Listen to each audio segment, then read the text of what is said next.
안녕하세요. 저는 50대 후반에 들어서면서 혈압과 혈당 수치로 병원을 오가게 된 사람입니다. 예전에는 특별한 증상이 없어서 건강을 크게 걱정하지 않았습니다. 그런데 어느 날부터 어지럽고 쉽게 피곤해졌고 검사 결과 혈압과 혈당이 모두 경계선이라는 말을 들었습니다. 그날 이후로 저는 숫자에 쫓기는 삶을 살기 시작했습니다. 오늘은 제가 직접 겪고 실천하며 깨달은 혈압 혈당 관리의 핵심 생활 습관에 대해 말씀드리려고 합니다. 약보다 먼저 바뀌어야 했던 것은 제 생활과 생각이었습니다. 처음에는 무서웠습니다. 혈압 혈당이라는 말만 들어도 가슴이 답답해졌습니다. 앞으로 큰 병이 오는 건 아닐까 걱정이 앞섰습니다. 하지만 한편으로는 지금부터 관리하면 충분히 달라질 수 있다는 말도 들었습니다. 저는 그 말을 붙잡기로 했습니다. 그리고 아주 작은 습관부터 바꾸기 시작했습니다. 가장 먼저 바꾼 것은 아침이었습니다. 저는 아침을 거르는 날이 많았습니다. 공복 시간이 길면 혈당이 오히려 불안정해진다는 말을 듣고 아침을 챙기기 시작했습니다. 거창한 식사는 아니었습니다. 따뜻한 물 한 컵과 단백질 위주의 간단한 식사였습니다. 아침을 먹고 나면 몸이 깨어나는 느낌이 분명히 달랐습니다. 혈당도 하루 종일 크게 흔들리지 않았습니다. 두 번째로 바꾼 것은 짠맛에 대한 기준이었습니다. 예전에는 싱겁게 먹는다고 생각했지만 실제로는 그렇지 않았습니다. 국물은 항상 남기지 않았고 반찬도 간이 센 편이었습니다. 저는 국물은 절반만 먹고 간장 소스 대신 재료 본연의 맛을 느끼려고 노력했습니다. 처음에는 밍밍하게 느껴졌지만 며칠 지나자 입이 적응했습니다. 혈압 수치도 서서히 안정되기 시작했습니다. 세 번째는 식사 속도였습니다. 저는 늘 빨리 먹는 습관이 있었습니다. 배가 부른 줄도 모르고 먹다 보니 혈당이 급격히 오르내렸습니다. 그래서 한 입 먹고 젓가락을 내려놓는 연습을 했습니다. 천천히 씹고 음식의 온도와 식감을 느끼며 먹었습니다. 그렇게 먹으니 같은 양을 먹어도 몸의 반응이 달랐습니다. 네 번째는 걷기였습니다. 격한 운동이 아니라 매일 꾸준히 걷는 것이 목표였습니다. 식사 후 바로 앉지 않고 10분에서 20분 정도 천천히 걸었습니다. 이 습관 하나로 혈당이 눈에 띄게 안정되었습니다. 걷는 동안 저는 숨과 발걸음에만 집중했습니다. 그것이 스트레스 관리에도 큰 도움이 되었습니다. 다섯 번째는 스트레스를 대하는 태도였습니다. 혈압과 혈당은 마음의 영향을 크게 받았습니다. 화가 나거나 불안할 때 수치가 올라간다는 것을 직접 경험했습니다. 그래서 저는 감정을 억누르기보다 인식하려고 했습니다. 아, 지금 내가 긴장하고 있구나 하고 알아차리는 것만으로도 몸의 반응이 달라졌습니다. 여기까지가 제가 가장 먼저 실천했던 변화들입니다. 이 변화들은 화려하지 않았지만 분명한 차이를 만들어 주었습니다. 중요한 것은 한꺼번에 바꾸지 않았다는 점입니다. 하나씩 천천히 제 삶에 들여놓았습니다. 다음 이야기에서는 혈압 혈당 관리를 하며 제가 절대 하지 않게 된 행동들과 많은 분들이 놓치고 있는 일상 속 위험 신호들에 대해 더 자세히 말씀드리겠습니다. 오늘 이야기만으로도 충분히 시작하실 수 있습니다. 앞에서 말씀드린 변화들을 실천하면서 저는 숫자에 대한 공포가 조금씩 줄어들기 시작했습니다. 예전에는 혈압 혈당 수치를 볼 때마다 마음이 철렁 내려앉았지만 이제는 그 숫자를 몸의 상태를 알려주는 신호로 받아들이게 되었습니다. 두려움 대신 관찰의 대상이 된 것입니다. 이 변화가 관리의 출발점이었습니다. 이 시기에 제가 분명히 알게 된 것이 하나 있습니다. 혈압과 혈당 관리는 특별한 날에만 하는 것이 아니라 매일의 선택으로 이루어진다는 사실이었습니다. 병원 가는 날만 조심하는 것이 아니라 평범한 하루가 가장 중요했습니다. 그래서 저는 하루의 흐름을 다시 만들기 시작했습니다. 아침을 먹고 나면 바로 앉지 않았습니다. 예전에는 식사 후 바로 의자에 앉아 신문을 보거나 휴대폰을 들여다봤습니다. 하지만 이제는 식사 후 가볍게 움직였습니다. 집안을 정리하거나 창가를 천천히 걸었습니다. 이 작은 움직임이 식후 혈당을 크게 안정시켜 주었습니다. 몸이 음식을 처리할 시간을 갖게 된 느낌이었습니다. 점심 식사에서도 원칙을 만들었습니다. 배가 고프다고 한꺼번에 많이 먹지 않았습니다. 접시에 담긴 양을 줄이고 천천히 먹는 것을 유지했습니다. 외식을 할 때도 마찬가지였습니다. 모든 음식을 다 먹어야 한다는 생각을 내려놓았습니다. 남기는 것이 아깝지 않게 느껴지기까지 시간이 걸렸지만 제 몸을 지키는 선택이라고 생각하니 마음이 편해졌습니다. 오후가 되면 저는 일부러 물을 자주 마셨습니다. 갈증이 나기 전에 조금씩 마시는 것이 중요했습니다. 탈수 상태가 되면 혈압도 불안정해질 수 있다는 것을 알게 되었기 때문입니다. 찬물보다는 미지근한 물을 선택했고 한 번에 많이 마시기보다는 나누어 마셨습니다. 이 습관은 몸 전체의 순환을 돕는 느낌을 주었습니다. 저녁이 가까워질수록 저는 하루를 정리하는 시간을 가졌습니다. 오늘 먹은 음식, 오늘의 컨디션, 오늘의 감정을 가볍게 돌아보았습니다. 기록을 길게 하지 않아도 괜찮았습니다. 머릿속으로만 점검해도 충분했습니다. 이렇게 하루를 돌아보면 다음 날의 선택이 조금 더 쉬워졌습니다. 혈압 혈당 관리를 하면서 제가 절대 하지 않게 된 행동도 분명히 있습니다. 바로 극단적인 식단 조절이었습니다. 갑자기 탄수화물을 완전히 끊거나 좋아하는 음식을 죄책감 속에서 먹는 방식은 오래가지 못했습니다. 저는 먹어도 괜찮다고 제 자신에게 말해주었습니다. 대신 양과 빈도를 조절했습니다. 그 방식이 훨씬 지속 가능했습니다. 또 하나 하지 않게 된 것은 수치에 일일비하는 일이었습니다. 하루 수치가 높다고 해서 바로 좌절하지 않았습니다. 전날의 식사 수면, 스트레스를 함께 떠올렸습니다. 그러면 숫자가 이유 없이 오르지 않았다는 것을 알 수 있었습니다. 원인을 찾으면 다음 선택이 보였습니다. 이 과정에서 가장 큰 변화는 제 마음이었습니다. 예전에는 관리라는 말이 저를 옥죄는 느낌이었지만 이제는 돌봄이라는 단어가 더 잘 어울렸습니다. 제 몸을 감시하는 것이 아니라 보살피는 느낌이었습니다. 그 마음이 유지되자 행동도 자연스럽게 따라왔습니다. 지금 이 이야기를 듣고 계신 분도 아마 비슷한 길 위에 계실 것이라 생각합니다. 무엇부터 해야 할지 막막하고 이미 늦은 건 아닐지 걱정하고 계실지도 모릅니다. 하지만 제 경험으로 말씀드릴 수 있습니다. 오늘 한 가지 선택만 바꿔도 몸은 반응하기 시작했습니다. 다음 이야기에서는 혈압 혈당이 갑자기 오르내릴 때 제가 어떻게 대처했는지, 그리고 많은 분들이 놓치기 쉬운 생활 속 신호들에 대해 말씀드리겠습니다. 혈압과 혈당을 관리하다 보면 어느 날 갑자기 수치가 올라가는 날이 반드시 찾아옵니다. 저는 그런 날이 올 때마다 이제까지 해온 노력이 모두 헛수고가 된 것처럼 느껴져서 마음이 크게 흔들리곤 했습니다. 하지만 시간이 지나며 알게 되었습니다. 중요한 것은 수치가 오르는 날이 없게 만드는 것이 아니라 그날을 어떻게 지나가느냐였습니다. 수치가 높게 나온 날 저는 예전처럼 당황하지 않으려고 노력했습니다. 먼저 제 몸 상태를 살폈습니다. 전날 잠은 어땠는지, 스트레스를 많이 받지는 않았는지, 식사는 평소보다 짜거나 늦지는 않았는지 차분히 떠올렸습니다. 그러면 대부분 이유가 있었습니다. 그 이유를 찾는 것만으로도 마음이 안정되었습니다. 이럴 때 제가 가장 먼저 한 행동은 무리한 조절을 하지 않는 것이었습니다. 오늘 수치가 높으니 내일은 거의 먹지 말아야겠다는 생각은 오히려 몸을 더 불안하게 만들었습니다. 저는 평소 하던 기본으로 돌아갔습니다. 규칙적인 식사, 가벼운 움직임, 충분한 물 섭취, 그리고 마음을 급하게 몰아붙이지 않는 태도였습니다. 혈압이 유독 높게 나오는 날에는 숨이 가빠지거나 가슴이 답답한 느낌이 들기도 했습니다. 그럴 때 저는 잠시 앉아서 호흡을 정리했습니다. 코로 천천히 숨을 들이마시고 입으로 길게 내쉬는 것을 반복했습니다. 몇 분만 그렇게 해도 몸이 조금씩 진정되는 것이 느껴졌습니다. 혈압은 생각보다 마음의 영향을 많이 받고 있었습니다. 혈당이 흔들리는 날에는 활동량을 조금 조절했습니다. 격하게 움직이기보다는 식후에 천천히 걷는 시간을 늘렸습니다. 빠른 효과를 기대하지 않고 몸이 자연스럽게 처리할 시간을 주었습니다. 그렇게 하면 다음 측정에서는 다시 안정되는 경우가 많았습니다. 이 과정을 통해 저는 한 가지 중요한 신호를 알게 되었습니다. 몸은 항상 먼저 말하고 있었고 수치는 그 결과를 보여줄 뿐이었습니다.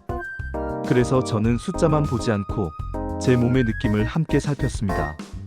피로감, 어지러움, 손발의 감각, 이런 작은 신호들이 관리의 기준이 되었습니다. 혈압, 혈당 관리를 하며 많은 분들이 놓치는 것이 하나 있습니다. 바로 회복의 시간입니다. 우리는 관리만 생각하지 회복을 잊고 살아갑니다. 쉬는 시간, 아무 생각 없이 웃는 시간, 마음이 풀리는 시간이 부족하면 아무리 식단과 운동을 지켜도 몸은 긴장 상태에 머물게 됩니다. 저는 일부러 아무것도 하지 않는 시간을 하루에 조금씩 만들었습니다. 그 시간이 쌓이자 수치도 함께 안정되었습니다. 또 하나 중요한 것은 관계였습니다. 혼자서만 끙끙 앓지 않는 것이었습니다. 저는 제 상태를 가족에게 솔직하게 이야기했습니다. 오늘은 조금 피곤하니 저녁 산책만 같이 가자. 이렇게 말하는 것만으로도 마음의 부담이 줄어들었습니다. 마음이 편해지면 몸도 덜 흔들렸습니다. 이제 저는 혈압, 혈당 관리를 특별한 프로젝트처럼 여기지 않습니다. 그냥 제 삶의 리듬 중 하나로 받아들였습니다. 밥을 먹고 물을 마시고 걷고 쉬는 아주 평범한 일상의 연속일 뿐입니다. 그 평범함이 가장 큰 힘이었습니다. 지금 이 순간에도 수치 때문에 불안해하고 계신 분이 있다면 꼭 말씀드리고 싶습니다. 오늘 하루가 망가진 것이 아닙니다. 몸이 신호를 준 것뿐입니다. 그 신호를 무시하지 않고 조금만 돌봐주면 몸은 반드시 응답합니다. 다음 이야기에서는 혈압, 혈당 관리가 어느 정도 자리 잡은 이후 제 삶이 어떻게 달라졌는지, 그리고 이 관리를 오래 지속하기 위해 제가 지키고 있는 마음의 원칙에 대해 말씀드리겠습니다. 혈압과 혈당 관리가 어느 정도 생활 속에 자리 잡고 나서 제 삶에는 분명한 변화가 찾아왔습니다. 가장 먼저 달라진 것은 하루를 바라보는 마음이었습니다. 예전에는 오늘 수치가 어떨지부터 걱정하며 하루를 시작했지만 이제는 오늘 몸이 어떤 상태일지를 먼저 느끼게 되었습니다. 숫자가 삶의 중심이 아니라 삶의 결과가 되었습니다. 아침에 눈을 뜨면 저는 제 몸에게 먼저 말을 건넵니다. 오늘도 잘 부탁합니다 하고 조용히 마음속으로 인사를 합니다. 이 짧은 순간이 하루의 방향을 정해주었습니다. 조급함 대신 차분함으로 하루를 시작하니 선택도 달라졌습니다. 급하게 먹지 않았고 급하게 움직이지 않았으며 급하게 판단하지 않았습니다. 관리가 길어질수록 저는 완벽함을 내려놓는 법을 배웠습니다. 가끔은 외식도 했고 달콤한 음식이 당길 때도 있었습니다. 그럴 때마다 스스로를 나무라지 않았습니다. 대신 오늘은 조금 즐겼으니 내일은 다시 기본으로 돌아가자고 말해주었습니다. 이렇게 균형을 맞추니 관리가 부담이 아니라 자연스러운 흐름이 되었습니다. 혈압과 혈당은 제게 인내를 가르쳐 주었습니다. 하루 이틀의 변화로 모든 것이 해결되지 않는다는 사실을 몸으로 알게 되었습니다. 대신 작은 선택들이 쌓여 큰 차이를 만든다는 것도 알게 되었습니다. 오늘의 한 끼, 오늘의 한 걸음, 오늘의 한 번의 숨 고르기가 내일의 수치를 만들고 그 다음날의 컨디션을 만들었습니다. 저는 이제 제 몸을 믿게 되었습니다. 예전에는 몸이 말을 걸어오면 귀찮아하며 무시했습니다. 피곤해도 참고 아파도 참았습니다. 하지만 지금은 다릅니다. 몸이 보내는 신호를 존중합니다. 조금 쉬어야 할 때는 쉬고 조금 움직여야 할 때는 움직입니다. 그 존중이 쌓이자 몸도 저를 믿기 시작한 것처럼 느껴졌습니다. 이 과정을 오래 이어가기 위해 제가 지키는 마음의 원칙이 있습니다. 첫째는 두려움으로 관리하지 않는 것입니다. 무서워서 조심하는 관리는 오래가지 못했습니다. 대신 잘 살고 싶어서 선택하는 관리가 지속되었습니다. 둘째는 혼자 버티지 않는 것입니다. 힘들 때는 주변에 말하고 도움을 받았습니다. 그것이 약함이 아니라 지혜라는 것을 알게 되었습니다. 셋째는 오늘만 바라보는 것입니다. 10년 뒤를 걱정하지 않았습니다. 오늘 먹는 한 끼, 오늘 걷는 시간, 오늘의 잠, 오늘의 마음, 이것만 신경 썼습니다. 그렇게 하루를 잘 보내면 내일도 자연스럽게 따라왔습니다. 혈압, 혈당 관리는 저를 불편하게 만들었지만 동시에 저를 더 건강한 방향으로 이끌어 주었습니다. 만약 이 신호가 없었다면 저는 여전히 제 몸을 돌보지 않았을지도 모릅니다. 그래서 이제는 이 변화에 감사한 마음도 생겼습니다. 지금 이 이야기를 듣고 계신 분께 꼭 전하고 싶은 말이 있습니다. 늦었다고 생각하지 않으셔도 됩니다. 몸은 언제든 변할 준비가 되어 있습니다. 오늘 한 가지 선택이 내일을 바꿀 수 있습니다. 그 선택은 아주 작아도 괜찮습니다. 다음 이야기에서는 혈압 혈당 관리를 하며 제가 실제로 자주 먹는 식사 방식과 외식할 때의 기준, 그리고 많은 분들이 궁금해하시는 장기적인 유지 방법에 대해 더 구체적으로 말씀드리겠습니다. 이번에는 많은 분들이 가장 궁금해하시는 식사 이야기로 넘어가 보겠습니다. 혈압과 혈당 관리를 시작하면 무엇을 먹어야 하는지부터 막막해집니다. 저 역시 그랬습니다. 먹지 말아야 할 것만 잔뜩 떠오르고 먹을 수 있는 것은 거의 없어 보였습니다. 하지만 시간이 지나며 깨달았습니다. 중요한 것은 메뉴가 아니라 방식이었습니다. 저는 집에서 먹는 식사를 최대한 단순하게 만들었습니다. 특별한 건강식을 따로 준비하지 않았습니다. 밥은 양을 줄이고 채소와 단백질을 충분히 곁들였습니다. 흰쌀밥을 완전히 끊지는 않았지만 양을 절반으로 줄였습니다. 대신 천천히 씹어 먹었습니다. 이렇게만 해도 식후 혈당 반응이 달라졌습니다. 국이나 찌개를 먹을 때는 국물보다 건더기를 위주로 먹었습니다. 처음에는 아쉬웠지만 습관이 되니 자연스러워졌습니다. 간이 센 반찬은 한두 젓가락만 맛보는 정도로 만족했습니다. 맛을 보는 것과 많이 먹는 것은 다르다는 것을 이때 배웠습니다. 외식을 할 때도 기준을 만들었습니다. 메뉴를 고를 때 가장 먼저 튀김이나 볶음보다는 구이나 찜을 선택했습니다. 그리고 식사 전에 미리 마음속으로 정했습니다. 오늘은 배부를 때까지 먹지 않겠다고 말입니다. 실제로는 배가 차기 전에 젓가락을 내려놓았습니다. 남기는 것이 죄책감으로 느껴지지 않도록 연습했습니다. 제 몸을 지키는 선택이기 때문이었습니다. 단 음식이 당길 때도 있었습니다. 특히 스트레스를 많이 받은 날에는 더 그랬습니다. 예전에는 참다가 한꺼번에 먹곤 했지만 이제는 다르게 했습니다. 소량을 천천히 맛보았습니다. 죄책감 없이 먹으면 오히려 폭식으로 이어지지 않았습니다. 혈당 관리에서 감정은 음식만큼 중요했습니다. 장기적으로 관리를 이어가기 위해 저는 주간 리듬을 만들었습니다. 평일에는 최대한 기본을 지키고 주말에는 조금 느슨해졌습니다. 이 완급 조절이 관리에 숨통을 틔워주었습니다. 매일 완벽하려고 하면 결국 지치게 된다는 것을 몸으로 배웠습니다. 또 하나 중요한 것은 측정의 빈도였습니다. 처음에는 하루에도 여러 번 수치를 재며 불안해했습니다. 하지만 이제는 필요할 때만 확인합니다. 수치에 매달리기보다 몸의 컨디션을 더 믿게 되었기 때문입니다. 어지럽지 않은지, 숨이 편한지, 몸이 가볍게 느껴지는지가 더 중요한 기준이 되었습니다. 이 모든 과정을 통해 저는 관리란 제한이 아니라 선택이라는 생각을 갖게 되었습니다. 못 먹는 삶이 아니라 나를 위해 고르는 삶이었습니다. 그 생각이 자리 잡자 혈압과 혈당 관리가 더 이상 두렵지 않게 되었습니다. 지금 이 이야기를 듣고 계신 분도 아마 음식 앞에서 수없이 흔들리고 계실지 모릅니다. 하지만 기억해 주셨으면 합니다. 한 끼가 모든 것을 망치지는 않습니다. 다시 돌아올 수 있는 기준만 있으면 됩니다. 그 기준은 아주 단순해도 충분합니다. 이제 정말 마지막으로 드리고 싶은 말씀이 있습니다. 혈압 혈당 관리는 단기 목표가 아니라 평생 함께 가는 동반자와 같습니다. 싸우지 말고 잘 지내는 법을 배우셔야 합니다. 그 과정에서 자신을 더 아끼게 될 것입니다. 이 긴 이야기를 끝까지 들어주셔서 진심으로 감사합니다.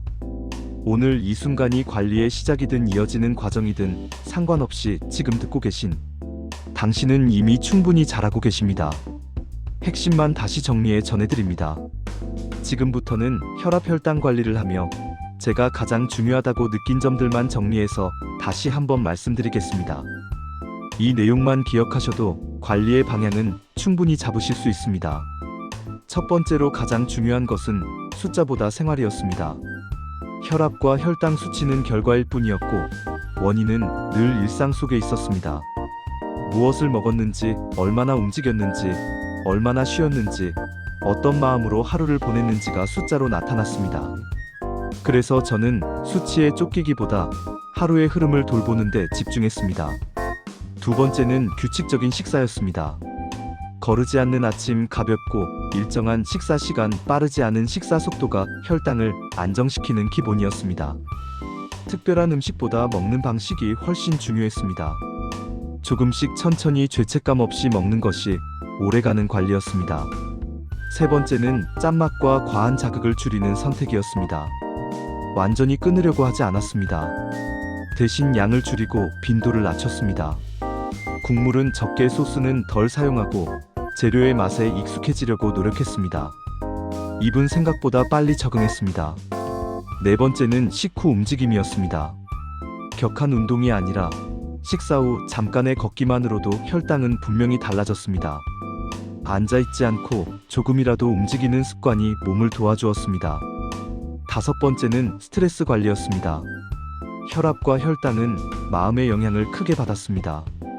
화, 불안, 긴장은 그대로 수치로 나타났습니다. 그래서 저는 감정을 억누르지 않고 알아차리는 연습을 했습니다. 숨을 고르고 잠시 멈추는 것만으로도 몸은 반응했습니다. 여섯 번째는 완벽을 버리는 것이었습니다. 하루 잘못 먹었다고, 하루 수치가 높았다고 모든 것이 무너진 것은 아니었습니다. 다시 기본으로 돌아오면 몸도 함께 돌아왔습니다. 관리의 핵심은 포기하지 않는 것이지 완벽함이 아니었습니다. 일곱 번째는 장기적인 시선이었습니다. 오늘 하루만 잘 보내는 것에 집중했습니다. 먼 미래를 걱정하지 않았습니다. 오늘의 한 끼, 오늘의 한 번의 산책, 오늘의 한 번의 숨 고르기가 쌓여 몸을 바꿨습니다. 마지막으로 가장 중요했던 것은 태도였습니다. 두려움으로 관리하지 않았습니다. 아프기 싫어서가 아니라 잘 살고 싶어서 선택했습니다. 그 마음이 관리의 방향을 바꿨고 삶의 질도 함께 바꿨습니다. 혈압, 혈당 관리는 싸워야 할 대상이 아니라 함께 살아가며 조율해야 할 신호였습니다. 그 신호에 귀를 기울이면 몸은 반드시 응답해 주었습니다. 이 요약이 지금 관리의 길 위에 계신 분들께 다시 중심을 잡는 데 도움이 되길 바랍니다. 오늘도 자신의 몸을 돌보고 계신 당신은 충분히 잘하고 계십니다. 끝까지 들어주셔서 감사합니다. 구독과 좋아요는 사랑입니다.